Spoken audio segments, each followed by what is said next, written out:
மூன்றாவது மாதத்தின் முதல் நாளிலே தேவனுடைய பாதத்தில் வந்து அமர்ந்திருக்கிற நம்மோடு கூட கர்த்தர் பேசுவாராக. ஆதியாகமம் 43ஆம் அதிகாரம் 34வது வசனம் எடுத்தவங்க வாசிங்க. இந்த மாதம் ஆண்டவர் நமக்கு தருகிற வாக்குத்தத்தமான செய்தி. தனக்கு முன் வைக்கப்பட்டிருந்த போஜனத்தில் அவர்களுக்கு பங்கிட்டு அனுப்பினான். எல்லாருடைய பங்குகளை பார்க்கிலும் பென்யமீனுடைய பங்கு போதும். எல்லாருடைய பங்கை பார்க்கிலும் பென்யமீனுடைய பங்கு 5 மடங்கு அதிகமாக இருந்துச்சு. லேலுயா. யோசேப்பு இயேசுவுக்கு முன் அடையாளமாய் வாழுகிற மனுஷன். எப்படி இயேசு யோசேப்பின் காலத்துக்கு பிறகு வந்து தன் ஜனங்களிடத்துக்கு நன்மையை கொடுக்க போகிறார் என்பதை குறித்து பழைய ஏற்பாட்டில் எழுதப்பட்ட தீர்க்க தரிசனம் இது. இப்போ ஒரு பென்யமீன் வருகிறதுக்கு முன்னாடி வரைக்கும் அந்த சகோதரர்களுக்கு கூட சாப்பாடு கிடையாது. எப்போ பென்யமீன் வருகிறாரோ பென்யமீனோடு சேர்ந்து வந்ததுனால சகோதரர்களுக்கு சாப்பாடு கொடுக்குறார். எல்லாருக்கும் ஒவ்வொரு ஷேர்னா பென்யமீனுக்கு 5 ஷேர் கொடுக்குறார். 5 விதமான 5 கொடுக்குறார். தேவனிடத்தில் பட்சபாதம் இல்லை. பட்சபாதம் இருக்குதா? ஆண்டவர் ஒரு ஆள் பார்த்து ஒரு ஆள் நடக்கிறவர் அல்ல. அப்படி இருந்தும் பென்யமீனுக்கு மட்டும் ஏன் 5 மடங்கு ஆசீர்வாதங்களை யோசேப்பு கொடுக்கிறார்? இன்னைக்கு நீங்களும் நானும் பென்யமீனா இருந்தால் 5 மடங்கு ஆசீர்வாதம் நமக்கு கிடைக்கும். நீங்கள் பென்யமீனா இல்லை அப்படின்னா எல்லாருக்கும் கிடைக்கிறது நமக்கு கிடைக்கும். அங்கே வசனம் சொல்லுகிறது எல்லாருக்கும் ஒரு பங்கு, பென்யமீனுக்கு மட்டும் 5 பங்கு. உலகத்தில் இருக்கிற எல்லாருக்கும் அவர் தேவன், எல்லாருக்கும் கொடுக்கறது தான் அவர் கொடுக்குறார். ஆனால் அதே நேரம் நீங்கள் பென்யமீனா இருந்தீங்கன்னா, அவருடைய சொந்த இரத்தமாக இருந்தால் எல்லாருக்கும் கிடைப்பதை பார்க்கிலும் நமக்கு 5 மடங்கு கர்த்தர் தருகிறார். லேலுயா. நீங்கள் தேவனிடத்துலேருந்து 5 மடங்கு வாங்கணுமா, இல்லை எல்லாரையும் போல தான் ஒரு ஆர்டினரியான வாழ்க்கை வாழணுமா அப்படின்றதை யார் முடிவு பண்ணுறா அப்படின்னா தேவன் முடிவு பண்ணலை, நம்ம தான் முடிவு பண்ணணும். நீங்களும் நானும் பென்யமீனாய் வாழ்கிறோமா? பென்யமீன் அப்படின்னா என்ன அர்த்தம்னா வலது பக்கத்தில் நிற்கிறவன் அல்லது வலது பாரிசத்து மகன். வலது பக்கத்தில், அவருடைய வலது பக்கத்தில் நீங்கள் நிற்பீங்கன்னா, வலது பாரிசத்தில் நிற்கிற ஆளாக இருந்தால் ஆண்டவர் உங்களுக்கு 5 மடங்கு தருகிறார். எத்தனை மடங்கு தருகிறார்? 5 மடங்கான ஆசீர்வாதம். உலக மனுஷனை விட எல்லாமே, அதாவது ஞானம்னு வந்தால் அதுலேயும் 5 மடங்கு, வெளிப்பாடுன்னு வந்தால் அதில் 5 மடங்கு, கிருபன்னு வந்தால் அதில் 5 மடங்கு, உலக பிரகாரமான ஆசீர்வாதம் வந்தால் அதில் 5 மடங்கு. எல்லாமே தேவன் தருவதற்கு ரெடியாக இருக்கிறார். ஆனால் நீங்களும் நானும் பென்யமீனா இருக்கிறோமா? எப்படி கண்டுபிடிக்கிறது நீங்கள் பென்யமீன் தான் அப்படின்றத எப்படி கண்டுபிடிக்கிறதுனா, இயேசு இதற்கு நல்ல விளக்கம் சொல்வார். எடுங்க மத்தேயு 25ஆம் அதிகாரம் எடுங்க. 25ஆம் அதிகாரம் 32ஆம் வசனத்திலேருந்து வாசிங்க பார்ப்போம். மத்தேயு 25ஆம் அதிகாரம் 32வது வசனத்திலிருந்து வாசிங்க. அவருடைய வருகையின் பொழுது என்ன சம்பவிக்கும்? அப்பொழுது சகல ஜனங்களும் அவருக்கு முன்பாக சேர்க்கப்படுவார்கள். மேய்ப்பனானவன் செம்மறியாடுகளையும் வெள்ளாடுகளையும் வெவ்வேறாக பிரிக்கிறது போல அவர்களை அவர் பிரித்து செம்மறியாடுகளை தமது வலது பக்கத்திலும் வெள்ளாடுகளை தமது இடது பக்கத்திலும். அப்போ ஆண்டவருடைய வலது பக்கத்தில் நிற்கிறவங்க பென்யமீன். பழைய ஏற்பாட்டில் பென்யமீன் அர்த்தம் என்னன்னா வலது பக்கத்தில் நிற்கிறவன், வலது பாரிசத்தின் மகன். இயேசு இதை இன்னும் தெளிவாக சொல்கிறாரு. வருவார், சபையில் இருக்கிற எல்லா விசுவாசி தான், எல்லாரும். அதாவது இயேசுவை மேய்ப்பன் என்றும் நம்மை ஆடு என்றும் வசனம் சொல்லுது. சரிதானா? நம்ம சொல்கிறோம்ல கர்த்தரின் மேய்ப்பராக இருக்கிறார் அப்படி சொல்கிறோம்ல. ஆண்டவரே சொல்லுகிறார், நானே நல்ல மேய்ப்பன், நீங்கள் ஆடுகள் அப்படி சொல்கிறார்ல. நல்ல மேய்ப்பன் தன்னுடைய ஆடுகளுக்காக தன் ஜீவனை கொடுக்கிறான். இப்போ இயேசு மேய்ப்பன் என்றால் இயேசுவை ஆராதிக்கிறவர்கள், ஏற்றுக்கொள்கிறவர்கள் ஆடுகள். அந்த ஆட்டுலையும் 2 வகையான ஆடு இருக்குதான். ஒன்று செம்மறி ஆடு, ஒன்று வெள்ளாடு. அவர் என்ன செய்கிறார்னா செம்மறி ஆடை தனியாக பிரிக்கிறார், வெள்ளாடை தனியாக பிரிக்கிறார். செம்மறி ஆடை போல இருக்கிறவர்கள் அவருடைய வலது பக்கத்தில் இருக்கிறார்கள், வெள்ளாடை போல இருக்கிறவர்கள் அவருடைய இடது பக்கத்தில் இருக்கிறாங்க. இப்போ வலது பக்கத்தில் இருக்கிறவங்களை பார்த்துட்டு தான் அவர் சொல்லுகிறார். அடுத்த வசனம் வாசிங்க. வலது பக்கத்தில் பெண் அப்பொழுது ராஜாவாகிய இயேசு கிறிஸ்து தன்னுடைய வலது பக்கத்தில் இருக்கிறவர்களை பார்த்து, வாருங்கள், என் பிதாவினால் ஆசீர்வதிக்கப்பட்டவர்களே, உலகம் உண்டானது முதல் உங்களுக்காய் ஆயத்தம் பண்ணப்பட்டிருக்கிற ராஜ்யத்தை சுதந்தரித்துக் கொள்ளுங்கள். அல்லேலூயா. பென்யமீனா இருக்கிறவன், வலது பக்கத்தில் இருக்கிறவன் வலது பக்கத்தில் நிற்கணும்னா நீங்களும் நானும் செம்மறி ஆடா இருக்கணும். எப்படி ஆடா இருக்கணும்? ரெண்டுக்கு என்ன வித்தியாசம்? ஆடு வளர்த்தவங்க பார்த்துருப்பீங்கல்ல, ரெண்டுக்கு என்ன வித்தியாசம்? ரெண்டுமே பகலில் ஒன்றா மேயும். நீங்கள் ஆடு வளர்க்குறவங்கள கவனித்து பாருங்கள், ரெண்டுமே பகலில் ஒன்றா மேயும். ஆனால் ராத்திரி ஆச்சுன்னா ரெண்டு ஒன்றா நிற்காது. கவனிச்சிருக்கீங்களா? செம்மறி ஆடும் வெள்ளாடும் ஒன்றா மேயும். ஆனால் ராத்திரி வந்துருச்சுன்னா வெள்ளாடும் செம்மறி ஆடும் என்ன செய்யாது? ஒன்றா நிற்காது. இது எதை காட்டுகிறது அப்படின்னாச்சுன்னா, இருள், உபத்திரவம், வேதனை, போராட்டம் என்று வரும் பொழுது ரெண்டும் வேறு வேறு மனநிலையை உடையது. வெள்ளாடு அது பாட்டுக்கு போகும், செம்மறி ஆடு அப்படி போகாது. செம்மறி ஆட்டினுடைய சுபாவங்கள் ஒரு 3 அல்லது 4 சுபாவம். ஒன்று, வெள்ளாட்டுக்கும் செம்மறி ஆட்டுக்கும் என்ன வித்தியாசம் அப்படின்னா, வெள்ளாட்டுக்கு வால் எப்போவுமே மேலே மாற நிற்கும், செம்மறி ஆட்டுக்கு வால் எப்போவுமே கீழே மாற நிற்கும். பொதுவாக மிருகங்களுக்கு வால் என்பது அதனுடைய சுபாவத்தை காட்டுகிறது. மிருகத்தினுடைய வால் என்பது அதனுடைய சுபாவத்தை காட்டுகிறது. அது நம்ம ஊரில் கூட சொல்லுவாங்கள்ல, ஆண்டவர் ஆட்டுக்கு வாழை அளந்து வச்சுருக்காரு அப்படின்னு சொல்லுவாங்கள்ல, அப்படி சொல்லுவாங்கள்ல. இப்போ கொம்பு மேட்ரு இல்லை, இப்போ நம்ம வால் தான் மேட்ரு. ஆட்டுக்கு வாழை அளந்து வச்சுருக்காங்க அப்படின்னு சொல்லுவாங்க. ஆட்டுக்கு வாழை ஆண்டவர் அளந்து தான் வச்சுருக்காரு. ஏன்னா அது இல்லைன்னா சேட்டை என்ன செய்ய முடியாது, தாங்க முடியாது. ஆனால் அந்த கொஞ்சத்துலேயும் அந்த வெள்ளாடு பார்த்தீங்கன்னா வாழை தூக்கிட்டு நிற்கும். செம்மறி ஆடு எப்போவுமே வாழை கீழே வச்சுருக்கும். இந்த வால் என்பது மிருகங்களுடைய சுபாவம். நீங்கள் எக்ஸாம்பிளுக்கு நீங்கள் காலையில் ஆச்சுன்னா நம்ம ஸ்டெப்பு வீட்டுக்கிட்ட போங்க, அவங்க வீட்டில் ஒரு நாய் வச்சுருக்காங்க. அந்த நாய் அந்த வீட்டுக்கிட்ட போகும்போது நம்மளை குலைக்கிறதுக்கு ஓடி வரும். அந்த நேரம் அதை கவனித்து பார்த்தீங்கன்னா, எந்த நாய் நமக்கு விரோதமாக குலைக்குதோ அந்த நாயை நீங்கள் கவனித்து பார்த்தீங்கன்னா வால் அப்படியே மேலே மாற நிற்கும், சுருண்டு நிற்கும். அதே நாய் சில நேரம் இங்கே வரும், நம்ம சர்ச்சுக்கிட்ட இங்கெல்லாம் வரும். நீங்கள் விரட்டுனீங்கன்னா அந்த நாய் குலைக்காது, போகும். உங்களை பார்த்தோன்னே போகும். பார்த்தீங்களா? போகும்போது கவனித்து பாருங்கள் அதுக்கு வால் எப்படி இருக்கும்னு. நம்ம இப்போ ஜெஸ்ஸி வீட்டில் இருக்கிற நாயும் பாருங்கள், நீங்கள் அந்த வீட்டுக்குள்ளே போனீங்கன்னா அந்த நாய் குலைக்க ஆரம்பிக்கும், வாழை ஆட்டோமேட்டிக்காக என்ன செஞ்சிடும், மேலே வந்துடும். சில நேரம் அந்த நாய் வெளியில் வரும், மற்ற நாயெல்லாம் அதை விரட்டும் போது வாள் கீழே போயிடும், அப்படியே சுருக்குன்னு உள்ளே போய் நிற்கும். பார்த்துருக்கீங்களா? அப்படின்னா என்ன அர்த்தம் என்றால், அந்த வாள் தான் அந்த நாயினுடைய சுபாவத்தை என்ன செய்யுது, காட்டுது. மேலே நோக்கி வாள் இருந்துச்சுன்னா அதுக்கான ஒரு திமிரை, ஒரு கெத்தை, ஒரு பெருமையை காட்டுகிறது. இந்த வீடு எனக்குரிய வீடு, இது எங்கள் எஜமானுடைய வீடு, நீங்கள் வரக்கூடாது அப்படிங்குது. எங்கள் வீட்டில் நாங்கள் சமையல் பண்ணிவிட்டு மிச்சம் வச்சோம்னா இந்த நாய் வந்து திங்கும். ஆனால் அதே நேரம் அந்த ஓனர் வந்துட்டான்னு வச்சுக்கோங்களேன், என்னையவே கடிக்க வரும். ஏன்னா அது ஓனருக்கு என்ன செய்யுது, விசுவாசத்தை. அந்த நேரத்தில் அந்த வால் அப்படி சுருண்டு இருக்கும், மற்ற நேரத்தில் ஏய் அப்படின்னா போதும், வால் அப்படியே கீழே வந்து அப்படி பம்மிடும். ஸோ வால் நிமிர்ந்திருப்பது பெருமையை காட்டுகிறது, வால் தாழ்ந்திருப்பது தாழ்மையை குறிக்கிறது. செம்மறி ஆட்டினுடைய வால் எப்போவுமே தாழ்ந்திருக்கும், எப்போவுமே அது பெருமை கொள்ளாது. பெருமை உள்ளவனுக்கு தேவன் எதிர்த்து நிற்கிறார், தாழ்மை உள்ளவருக்கு அவர் கிருபை அளிக்கிறார். வேதத்தில் 5 என்கிற வருகிற அந்த நம்பர் கிருபையை குறிக்கிற நம்பர். 5 என்பது இதை குறிக்குது, கிருபையை குறிக்குது. 5ஆம் நாளில் தான் மீன்கள், பறவைகள், உயிரினங்கள் உருவாக்கப்பட்டது.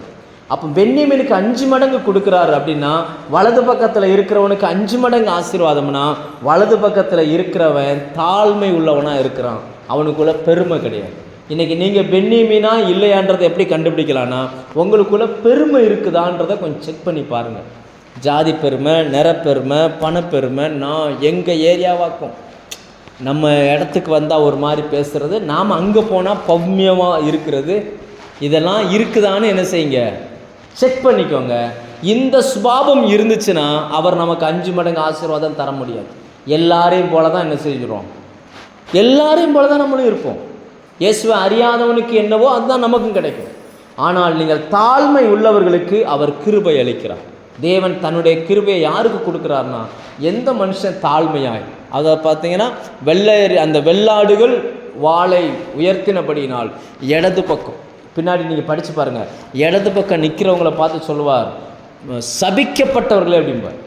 ஏன்னா அவங்க யாருன்னா சபைக்குள்ளே வந்தவங்க தான், அவரை ஏற்றுக்கொண்டவங்க தான். ஆனால் பெருமையை கடைசி வரைக்கும் அவங்க என்ன செய்யலை, விடவே இல்லை. தாழ்மையாக இருக்க பழகிக்கிடவே இல்லை கடைசி வரைக்கும். அப்போ உங்களுக்கு 5 மடங்கு ஆசீர்வாதம் வேணும்னா பெருமை உள்ளவர்களாக அல்ல, தாழ்மை உள்ளவர்களாக இருக்கணும். இது ஃபஸ்ட். ரெண்டாவது, வெள்ளாடை மேய்க்கிற மேய்ப்பனுக்கும் செம்மறியாடை மேய்க்கிற மேய்ப்பனுக்கும் வித்தியாசம் இருக்குது. வேதத்தில் இயேசு சொல்லுவார், என் ஆடுகள் என் சத்தத்தை அறிந்திருக்கிறது. மேய்ப்பன் நினைச்சுவாராம், முன்னாடி நடந்து போவார், ஆடு பின்னாடி வரும். அது எந்த ஆடுன்னு பார்த்தீங்கன்னு சொன்னால் செம்மறியாடு. ஆடு முன்னாடி போய் மேய்ப்பன் பின்னாடி போகிறாருன்னா அது எந்த ஆடுன்னு பார்த்தீங்கன்னா அது வெள்ளாடு. ஏன்னா அதை விரட்டினா தான் என்ன செய்யும், போகும். மேய்ப்பனுடைய சத்தத்தை அறிந்திருக்கும் செம்மறியாடுகள். வலது பக்கத்தில் இருக்கிறவங்க தேவ சத்தத்தை அறிந்தவர்களாக இருப்பாங்க. லேலுயா. மேய்ப்பன் சொல்லுகிறதுக்கு அப்படியே கேட்பார்கள். நீங்கள் பார்த்துருக்கீங்களா, இந்த மேய்ப்பன் வந்து சில நேரத்தில் ஒரு கோலை போடுவார், போட்டுட்டு அப்படி லேசாக காலை வச்சு அதை தாண்டினார்னா முன்னாடி வர்ற ஆடு அதை என்ன செய்யும், அதுவும் தாண்டும். அப்புறம் நீங்கள் கோல் எடுத்துட்டா போதும், அதுவாக என்ன செய்யும், வர்ற எல்லா ஆடும் அங்கே வந்தோன்னே ஒரு துள்ளி தான் போகும். அது ஏன் துள்ளுது, ஏன்னா அந்த மேய்ப்பன் அதை செஞ்சிருக்கிறார், அதனால இது என்ன செய்யுது, துள்ளுது. ஆனால் வெள்ளாடுகள் அப்படிப்பட்டது அல்ல, அது மேய்ப்பனே ஓட விட்டுரும். ஆண்டவர் உங்களுக்கு மேய்ப்பர்களை வைத்திருக்கிறார், அவர் பெரிய மேய்ப்பராக இருக்கிறார். ஆனால் அவர் உங்களை நடத்துவதற்குன்னு மேய்ப்பனை விட்டிருக்கிறார். மேய்ப்பனுடைய சத்தத்துக்கு கீழ்ப்படுகிறீர்கள் என்றால் நீங்கள் செம்மறி ஆடுகள், மேய்ப்பனையே ஓட விடுகிறீர்கள் என்றால் நீங்கள் வெள்ளாடுகள். நீங்கள் எந்த ஆடுன்றதை நீங்களே தீர்மானிச்சுக்கோங்க. செம்மறி ஆடுகள் வலது பக்கத்திலும் வெள்ளாடுகள் இடது பக்கத்திலும் நிற்கிறோம். லேலுயா. நிறைய இடங்களில் இந்த ஆடு மேய்க்கிறவங்க படுற பாடை பார்க்கணுமே. இந்த வெள்ளாடை மேய்த்திட்டு போனாங்கன்னா சொல்லுவாங்க, நஞ்சிலையும் 4 வாய் திங்குமா. வெள்ளாடு வந்து என்ன செஞ்சிருமா, நஞ்சிலையும் 4 வாய் தின்றுமா. இப்படி இங்கே நிற்கிற மாதிரி அந்த பக்கம் போயிடும். ஒன்றா விரட்டி பிடிக்க முன்னாடி பெரும்பாடாகும். ஆனால் செம்மறி ஆடுகள் அப்படி இல்லை, எப்போவுமே கூட்டமாகவே மேயும். ஒரு கூட்டமாகவே அது இருக்கும். ஐக்கியத்தை விரும்புகிற செம்மறி ஆடுகள். வெள்ளாடு அப்படி கிடையாது, 4 பக்கமும் சத்தம். கர்த்தருடைய வார்த்தையை கேட்டு தேவ சபைக்குள்ள வந்துட்டீங்கன்னா உங்களுக்குன்னு ஒரு மேய்ப்பனை கர்த்தர் கொடுத்துருக்கிறார். மேய்ப்பன் எங்கே இருக்கிறானோ ஆடு அங்கே இருக்கும். அப்படின்னா அது வெள்ளாடு. 4 பக்கமும் செதறி போகுது அப்படின்னாச்சுன்னா, மேய்ப்பன் எங்கே இருக்கிறானோ அங்கே அந்த ஆடு இருந்துச்சுன்னா அது செம்மறி ஆடு, வலது பக்கத்தில் நிற்குது. ஆனால் 4 பக்கமும் செதறி போகுது அப்படின்னாச்சுன்னா அது வெள்ளாடு. ரைட்டா, நான் சொல்கிற புரியுதா? அப்போ நம்ம இதில் கண்டுபிடிச்சிடலாம். நீங்கள் மெய்ப்பனுக்கு கீழ்ப்படிஞ்சு அடங்கி இருக்கிறீங்களா, எதிர்த்து நிற்கிறீங்களா, சொல்லுகிறதை கேட்டு அவர் நிற்கிற இடத்துல நிற்கிறீங்களா, இல்லைன்னா 4 பக்கம் செதறி போகிறீங்களா? இதை வச்சே நீங்கள் வெள்ளாடா செம்மறி ஆடான்றதை என்ன செஞ்சிடலாம், கண்டுபிடிச்சிடலாம். அப்போது ஆண்டவர் சொல்லுகிறார், வலது பக்கத்தில் நிற்கிறவங்களாம் ஆசீர்வதிக்கப்பட்டவன். அவங்க யாருன்னா பென்யமீன் கூட்டத்தை சேர்ந்தவன். அவனை பார்த்த உடனே யோசேப்பினுடைய இருதயம் அப்படியே பொங்கும். ஏன்னா அவர்கள் பெருமை இல்லாதவர்கள், மேய்ப்பனின் சத்தத்தை கேட்கிறவர்கள், ஐக்கியமாக இருக்க பழகி கொள்கிறவர்கள், எப்போவுமே கூட்டமாக இருப்பாங்க. ரைட்டா? ஆனால் வெள்ளாடு அப்படி கிடையாது, தனக்கென்று ஒரு கூட்டத்தை சேர்த்துக்கிடும். யார் பேச்சு அது கேட்காது. ஓட்டுக்கு ஒன்று இங்கே ஓடு, ஒன்று அங்கே ஓடு, ஒன்று அங்கே ஓடு, எங்கெல்லாம் பச்சை தெரியுதோ அங்கெல்லாம் போய் என்ன செய்யும், கட்டிக்கும். நிறைய நேரங்களில் நிறைய சபையின் விசுவாசிகள் ஒரு இடத்துல அடங்கி இருக்கிறதே கிடையாது. இன்றைக்கி ஒரு சர்ச்சு, நாளைக்கு ஒரு சர்ச்சு, நாளை கழிச்சு ஒரு சர்ச்சு, அப்படியே என்ன செஞ்சாருங்க. நம்மளாம் பார்க்குறோம் இல்லையா, நமக்கு தெரிஞ்சே நம்ம நிறைய நபர்களை பார்க்குறோம். வருஷத்துக்கு 4 சபை மாறுகிற விசுவாசிகளாக நான் பார்த்துருக்கேன். ஒருத்தர் அவங்க அந்த சர்ச்சுக்கெலாம் போய்கிட்டு இருந்தாங்க, அந்த அக்கான்னு இங்கே போகிறாங்க, அங்கே நின்று எவ்வளோ நாள் ஆகுது, இப்போ இங்கே போய்கிட்டு இருக்காங்க. இப்படியெல்லாம் இதெல்லாம் எந்த கூட்டம் என்றால் வெள்ளாட்டம் கூட்டம். செம்மறி ஆடுகள் அப்படி அல்ல, இருக்கிற இடத்துல தேவனுடைய சத்தத்தை கேட்டு அது இருக்க பழகிக்கொள்ளும். இந்த 3.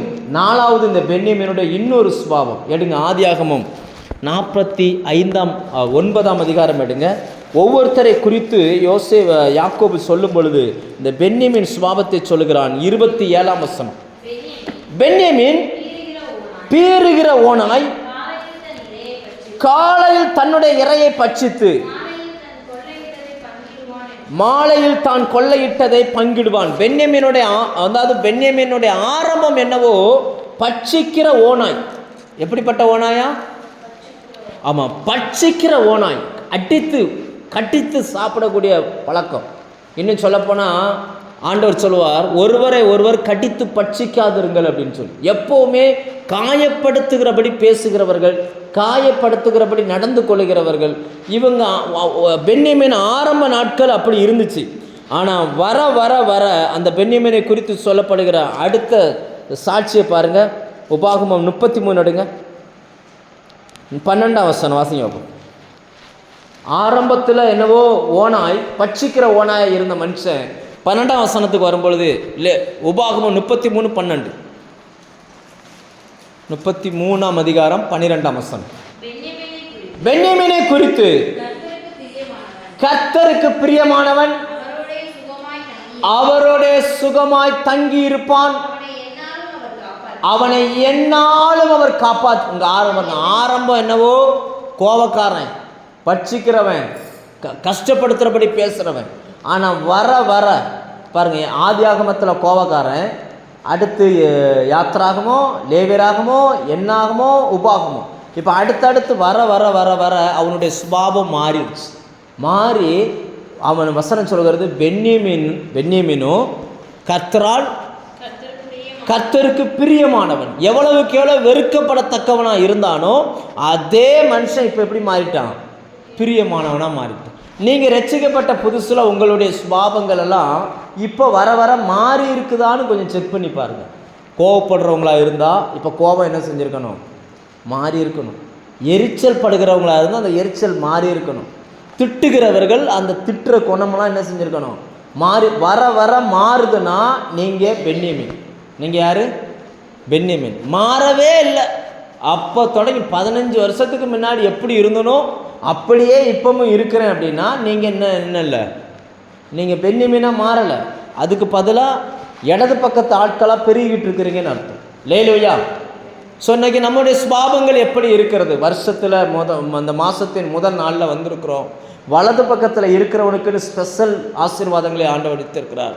அதில் அவனுடைய சுபாவம் எப்படிப்பட்டதுன்னா, ஃபஸ்ட்டு அவன் பெருமையற்றவன், 2வது மேய்ப்பனின் சத்தம் கேட்கிறவன், 3வது ஐக்கியத்தை விரும்புகிறவன், 4வது வர வர வர சுபாவங்கள் மாற்றப்படுகிறவன்.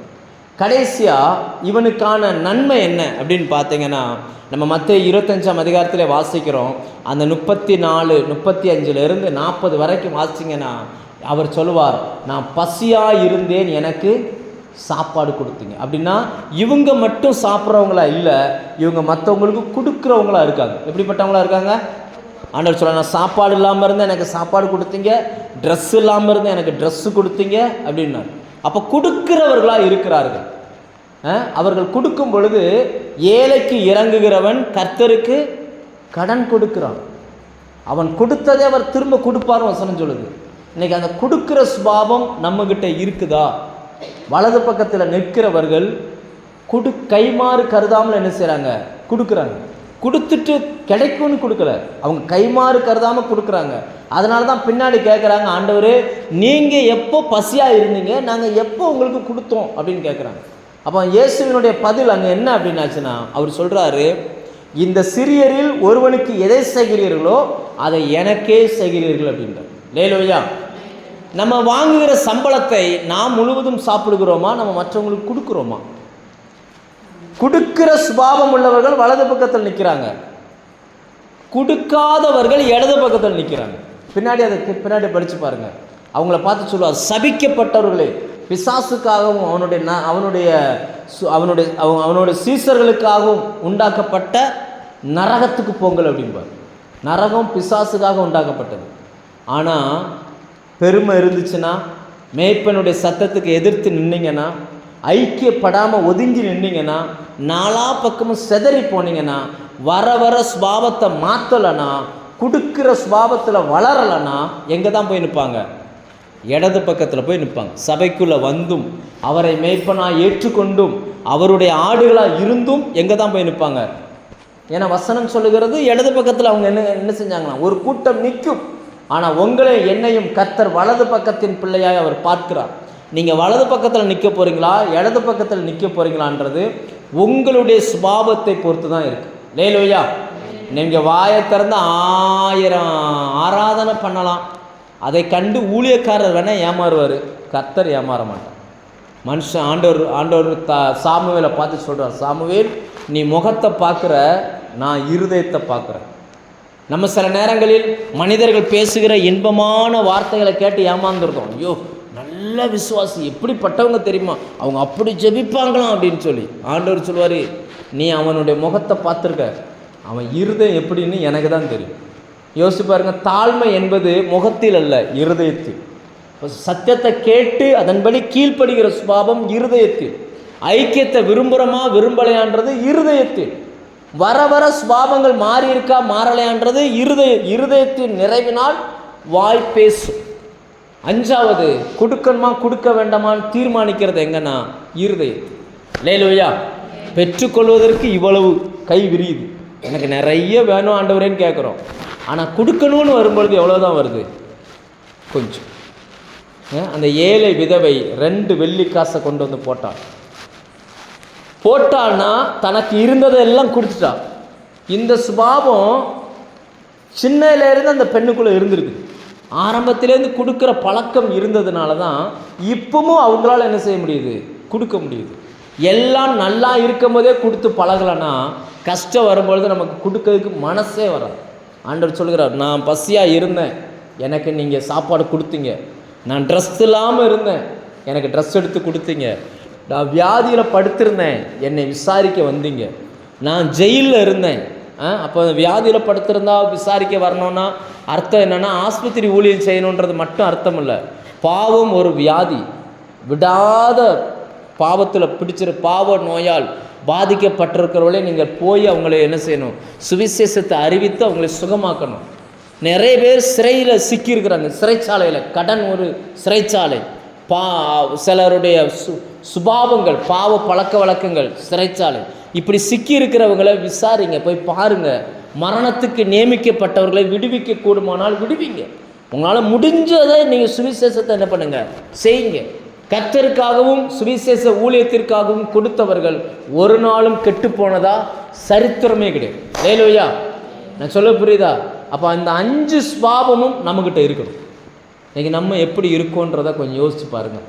நம்ம சம்பாதிக்கிறோம், நம்ம கையில் வர்ற பணங்களை நம்ம எப்படி செலவு பண்ணுறோம்? நம்ம நிறைய நேரம் நினைக்கிறோம், நான் கஷ்டப்பட்டு சம்பாதிக்கிறேன், இது என்னுடைய பணம் அப்படின்னு நம்ம நினைக்கிறோம். ஆண்டவர் சொல்வார், இல்லை இல்லை, நீ சம்பாதிக்கிறதுக்கான பலனை நான் தர்றேன், அதில் ஒரு ஷேர் என்னுடையது அப்படின்னு சொல்லுவார்.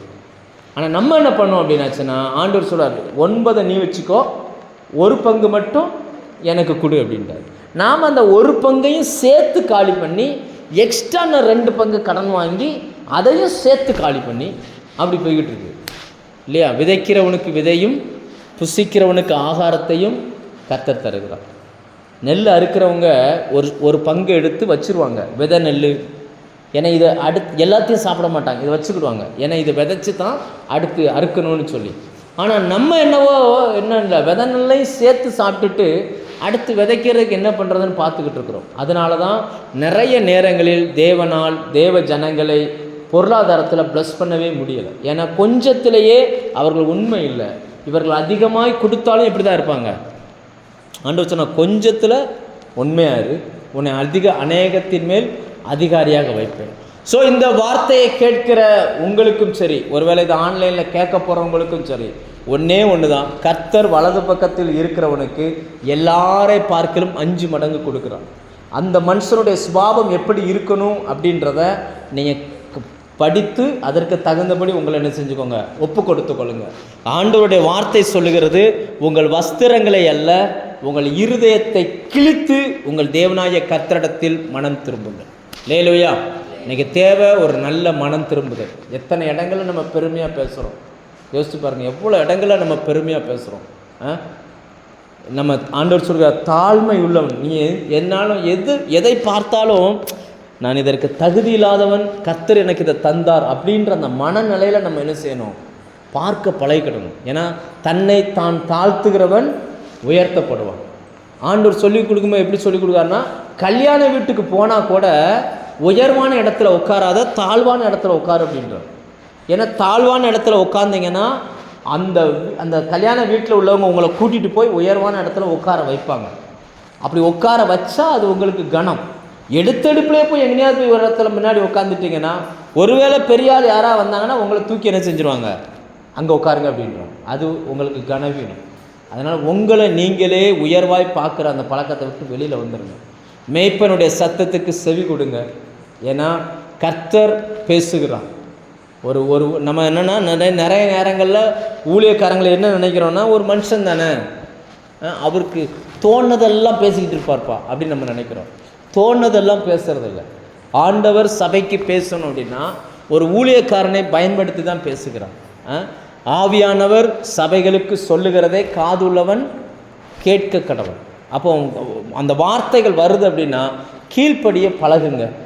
ஐக்கியத்தை அதிகமாக விரும்புங்க. பிசாசுனுடைய நோக்கம் உங்களை பாவம் செய்ய வைப்பதல்ல, அதுக்கு பதிலாக ஐக்கியத்தை உடைக்க பண்ணுகிறதான் விரும்புகிறான்.